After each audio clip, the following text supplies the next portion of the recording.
diabetes, kolesterol, hipertensi. Kita semua tahu itu merupakan penyakit yang sering sekali dihadapi oleh orang-orang yang sudah memiliki umur. Tapi sebenarnya jika penyakitnya diiringi oleh seiringnya waktu, sebenarnya ada satu penyakit yang begitu. Apalagi bakal terjadi lebih buruk lagi jika diiringi dengan berbagai penyakit yang saya sebutkan tadi. Dan penyakit itu merupakan stroke.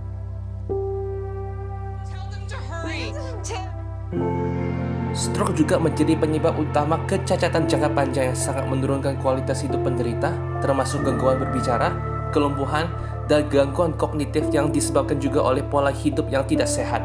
Dan kasus terburuknya adalah kematian. Dengan perkembangan zaman, manusia semakin mengembangkan teknologi, dan salah satunya merupakan machine learning. Sehingga saya selaku peneliti memilih machine learning untuk menyelesaikan masalah stroke. Saya selaku peneliti menggunakan prediksi stroke dengan menggunakan algoritma machine learning. Machine learning mampu menghasilkan tingkat akurasi prediksi yang lebih tinggi dibandingkan metode konvensional, mampu memproses data dalam jumlah yang sangat besar dengan cepat dan efisien, dan dapat dibangun secara otomatis berdasarkan data yang tersedia tanpa bergantung pada penerapan aturan-aturan klinis secara manual. Sehingga tujuan dari penelitian ini adalah pertama, mengidentifikasi dan menganalisis permasalahan prediksi stroke menggunakan machine learning. Kedua, melakukan eksplorasi data atau EDA dan pra-prosesan data secara mendalam. Ketiga, mencari dua model machine learning mana yang cocok dalam menganalisis dataset tersebut.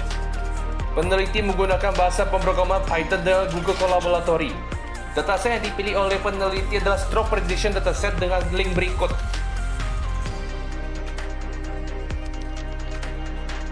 Dataset terdiri dari 5.110 baris dan 12 kolom. Fitur-fiturnya meliputi gender, age, hypertension, heart disease, ever married, work type, residence type, average glucose level, BMI, dan smoking status. Variabel target adalah stroke dengan nilai 0 untuk tidak stroke dan 1 untuk stroke. Kolom ID dihapus karena tidak relevan dan ditemukan 201 missing value pada kolom BMI. Berikut merupakan statistik deskriptif fitur numerik dan statistik deskriptif fitur kategorial.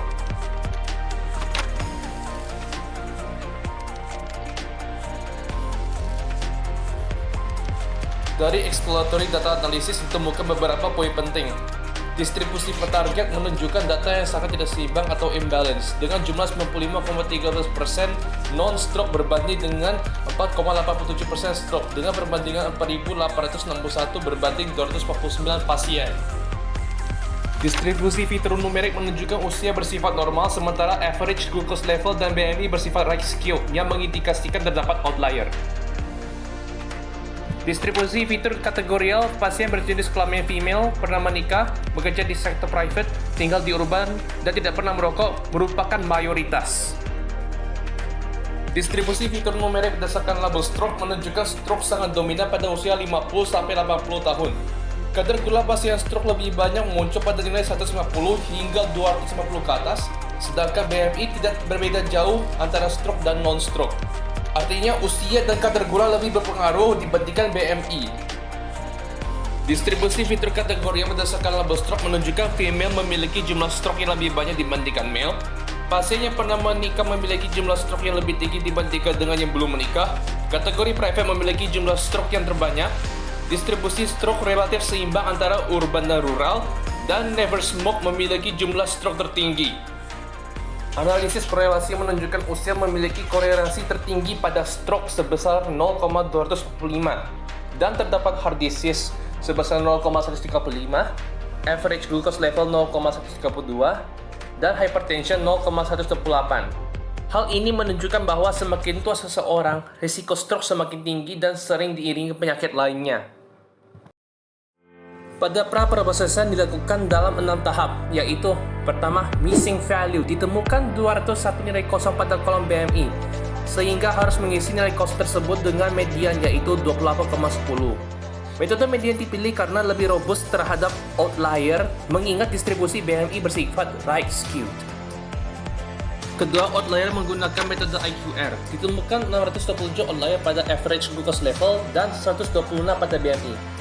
Penanganan dilakukan dengan metode capping sehingga nilai ekstrim dibatasi tanpa mengurangi jumlah data yang tetap 5.110 baris.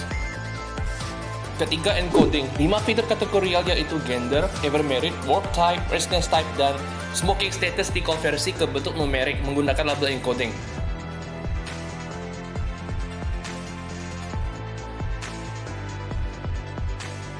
Keempat, standarisasi. 3 fitur numerik yaitu age, average glucose level, dan BMI dinormalisasi menggunakan Z-score sehingga memiliki minim mendekati 0 dan standar deviasi 1. Kelima, mengatasi ketidakseimbangan data. Diterapkan SMOD yang menghasilkan data sintesis untuk kelas stroke. Hasilnya data menjadi seimbang 50 berbanding 50 dengan total 9.722 baris. Keenam, data splitting. Data dibagi dengan rasio 80 banding 10 banding 10. Data training berjumlah 7.777 baris, data validasi 972 baris, dan data testing 973 baris. Data validasi digunakan untuk tuning model dan data testing untuk evaluasi akhir. Sehingga, peneliti memilih 2 model machine learning untuk klasifikasi biner prediksi stroke. Model pertama adalah logistic regression. Dipilih karena merupakan baseline model yang banyak digunakan untuk klasifikasi biner. Hasil mudah diinterpretasikan melalui koefisien setiap fitur. Komputasi efisien yang tidak memerlukan banyak sumber daya komputasi, sehingga dapat digunakan untuk analisis lebih mendalam terkait risiko stroke pada setiap pasien. Model kedua adalah decision tree.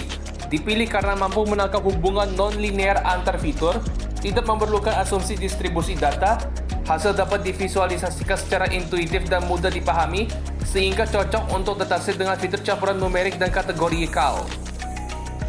Demikian presentasi saya, terima kasih.